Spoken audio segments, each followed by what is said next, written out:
যা কারেন্ট চলে গেল। ও মা, কারেন্ট চলে গেছে, হ্যারিকেনটা তাড়াতাড়ি দিয়ে যাও। ওরে বাবা, বিশাল ঝড় উঠেছে তো। এই দিদি আমও পড়ছে, শিগগিরই চল করে নিয়ে আসি, না হলে সব লোকেরা নিয়ে যাবে। কিন্তু মা যদি বকে? তত মা জানতেই পারবে না। আচ্ছা একটু দাঁড়া, ব্যাগটা নিয়ে আসি।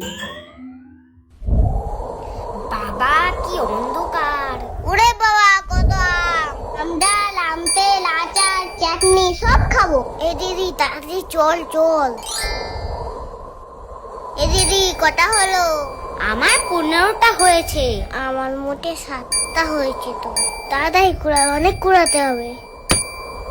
মাথার উপরে যে কখন কি পড়ে।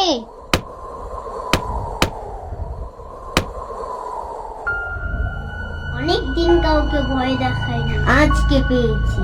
এমন ভয় দেখাবো না। আরে বাবু, এ তুই কে রে? তুই আম কুড়াতে এসেছিস? তোকে তো আগে কোনোদিন দেখিনি। তুই জানিস সেটা আমাদের বাগান, না বলে একটাও আম নিবি না। না না, আমি আম কুড়াতে আসিনি, আমি গেছো ভূত। ও, ধরা পড়ে গেছিস বলে গেছো ভূত হয়েছো এখন? আমি দিব্যি কেটে বলছি, আমি ভূতই। আমি কে জানিস? ভূতের রাজা, সুপারস্টার ভূত। আচ্ছা তোর বিশ্বাস হচ্ছে না তো, তাহলে এই দেখ। বল কেমন ভয় লাগলো? এ তো আমিও বাড়ি, এই দেখ। এটা কোনো ব্যাপার? কে না পারে?